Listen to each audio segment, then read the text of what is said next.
Hey y'all, today we're gonna make gluten-free Cheez-Its.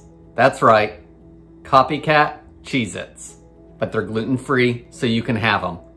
I'm Jamie with SavorySaver. I share gluten-free recipes, tips, tricks, and resources to make your gluten-free lifestyle easier. So hit that subscribe button and let's get started. So the first thing we need for our gluten-free Cheez-Its is cheese, of course. So I have 4 ounces or half of an 8-ounce block of extra sharp cheddar. And you can mess around with the cheddars if you want. Use a medium or a mild or even a white cheddar. I'm using the extra sharp yellow today, so I'm gonna shred it. I'm just using my microplane, but use your box grater if you don't have one of these. This makes it really, really thin, which is what I like because I feel that it blends up a little better. So I'm going to grate that.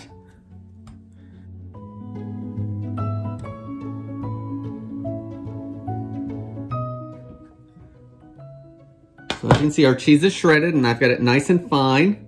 And another reason you want to shred your own cheese is because packaged cheeses tend to have something in there to keep them from caking together like potato starch. So you want to shred your own so we're not getting that extra starch in there. Next, we want to add 1 tablespoon of shortening and 1 tablespoon of butter that I have cut into little bitty cubes. And we're going to put that in our cheese. And if you didn't want to use shortening, you could try this with butter and see how it works. And not do any shortening. But butter has water in it, so the shortening does not. So that's going to be less moisture to have to cook out of those out of those crackers. We need to add a little bit of salt to this, so I'm going to add half a teaspoon of kosher salt. You could use sea salt if you wanted to. And now I want to mix this all up, and I'm actually using a pastry blender because that's, once I add our gluten-free flour, I'm going to use it as well. You could try it with your mixer. I didn't have good luck with these with my hand mixer because everything got clumped up in it. So I'm gonna get this together and see if I can kind of mash it all together, and I may move to a spoon for it. So to that, we wanna add half a cup of gluten-free flour. I am using King Arthur Measure for Measure. This already has xanthan gum in it. If you didn't want to use this brand, you could certainly try other brands or even just a white rice or a brown rice flour to see if those work for you. That's what I'm using today. So half a cup of gluten-free flour, and then I'm going to take my pastry blender and I'm gonna blend it until it's crumbly and everything's mixed up. That's gonna cut that butter up some more. It's gonna cut that cheese up some more. It's gonna make sure everything incorporates well. And this is gonna take a few minutes, maybe 3 to 5 minutes until you don't see anything really that's not crumbly. So I'm gonna do that and we'll move forward.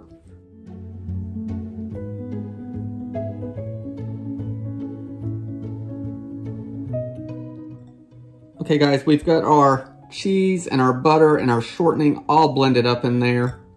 Everything looks pretty crumbly from using that pastry blender.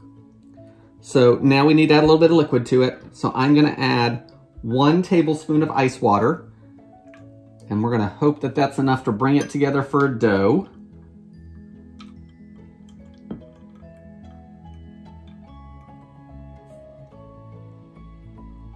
So drizzle that across. And then I'm gonna start with a spoon, but I may move to my hands, and you want it to come together as a dough.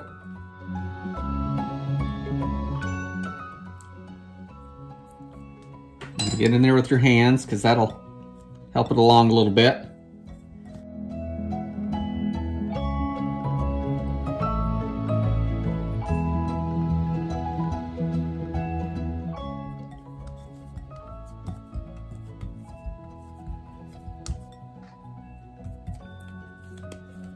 Okay guys, everything's come together into one ball of dough. So what we need to do now is we need to chill it for about an hour or so.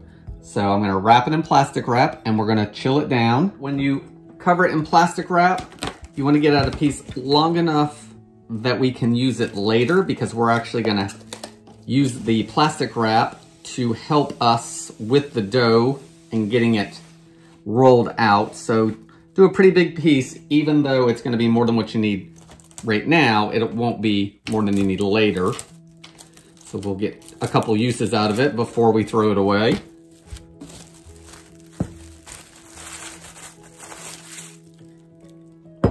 The other thing that's gonna make it easier for us is we wanna kind of flatten it out into a disc. So we already have something flat to work with when we start rolling it out.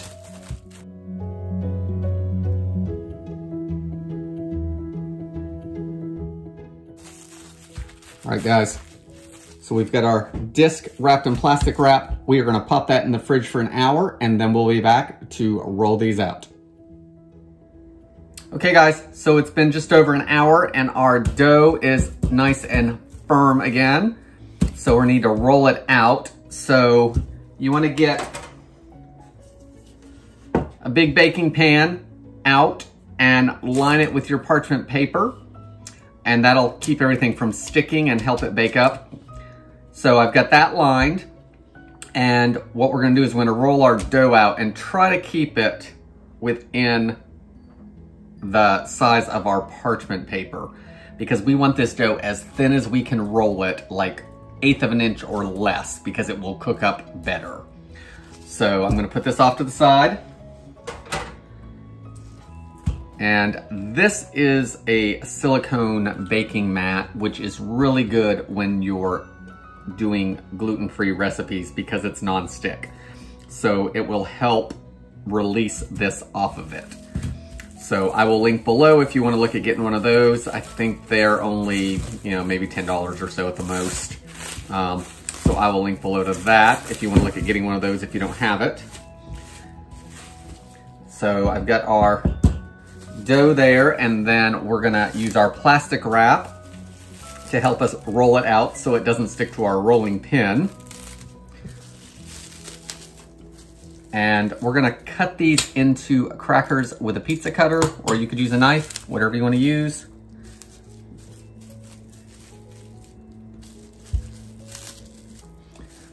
So go ahead and start rolling this out as thin as you can get it. Take your time with it. You wanna start in the center and either push out or roll towards you.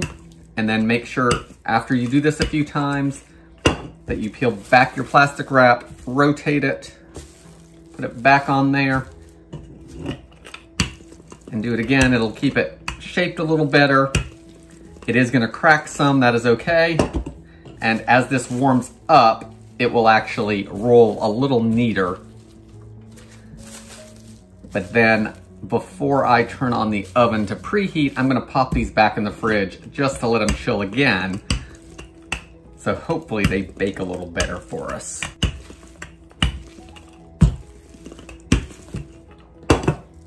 Peel it back and flip it over if you want. Put it back on there, turn it this way if it's going the other way for you. And push the cracks back together.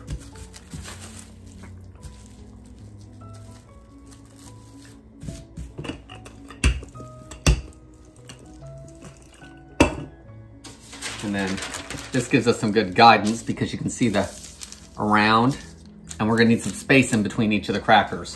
So this is helpful for that.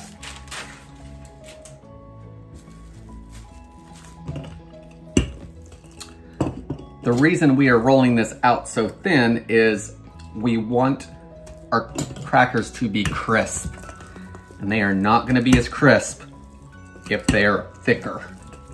They'll taste good, but they're not gonna be as crisp.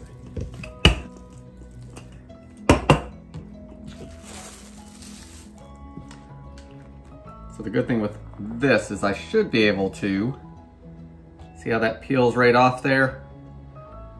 So I'm gonna try to flip it as best I can and see how much breaks.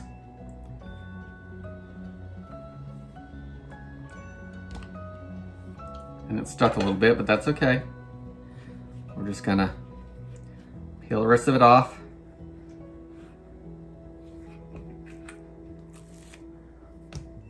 Flip it over, and we'll roll it back together.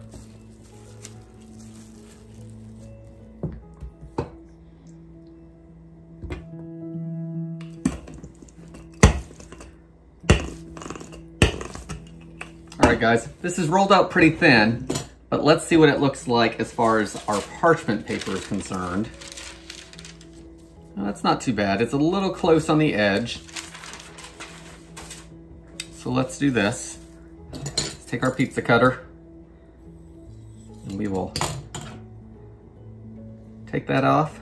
And I'm gonna move that over here just to straighten it out a little bit. Cover it back up and roll it back together.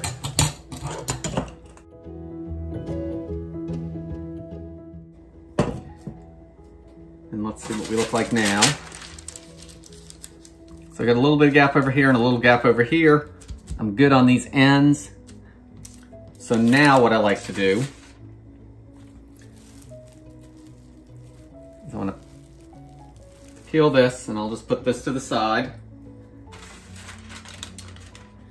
And then, because we have this mat that is nonstick and the parchment paper, which is nonstick, the goal here, press this down over here and it'll hopefully stick to the parchment paper a little bit.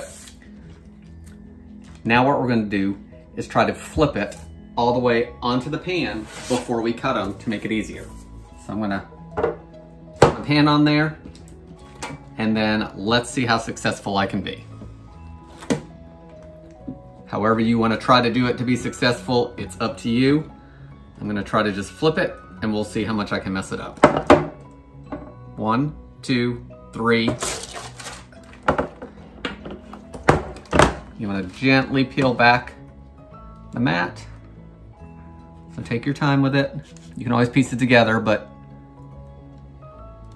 the better job you can do of peeling it, the easier it will be. Look at that. One little piece left on the mat. That's all that we had left on there. Okay, now that our dough's rolled out, we've got to cut it into squares, or whatever shape you want to do. Your Cheez-Its don't have to be square. So I'm just going to use a pizza cutter. I'm going to cut it into squares, and then I will start lining them up on the sheet as I need to. And you want a little bit of room in between each one so the air can circulate around it.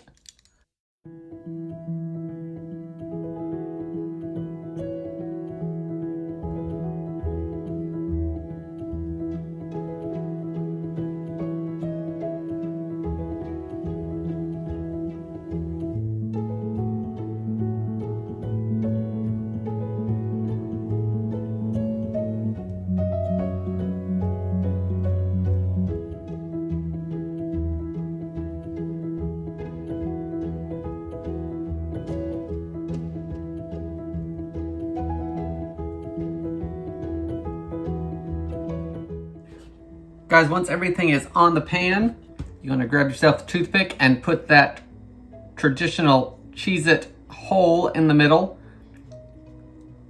And that's going to help this from puffing up too much and the air not coming out of it.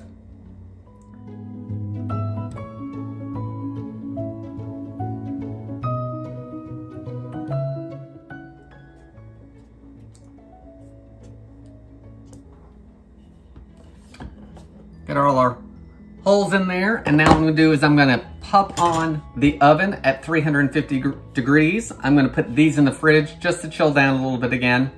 And then you wanna bake them anywhere from 15 to 20, maybe even 25 minutes, because we wanna make sure they are golden. We wanna make sure they are gonna puff up, and then they're probably gonna settle some once we take them out of the oven, and they will crisp as they cool off. So I'm gonna pop these in the oven and we'll show you what they look like when they come out.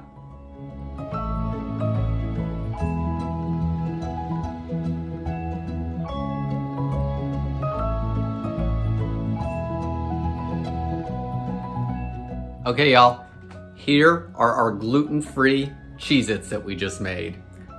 They were in the oven for about 15 minutes. First batch ran almost 20. The second batch I took out about 15 or 16 minutes. Because you want to make sure that they're crisp. So what they'll do is they'll puff up like they did in the oven, and then you'll see ripples in it as they're baking, and then some of that rippling will stop, and that's usually when I take them out of the oven. Then I remove them to a cooling rack, let them cool completely. They will crisp up as they cool, and then they're ready to eat. So let's give one a try.